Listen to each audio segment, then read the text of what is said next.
Don't talk about it, be about it. Most of these students weren't pushing a particular candidate, just wanting young voters to participate in the election. Mom's excited.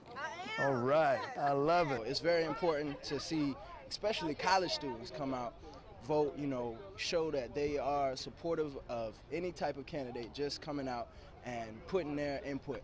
Even though young, these voters do seem to grasp the impact of casting a ballot. We get to make a change, and we get to see the change that's actually going to be made. So the changes that are going to be made, they affect us in the future. No matter what age you are, we all have a right to vote, we all have a voice, we all have something important to say because each of us has something to bring to the table. And as far as which candidate to vote for?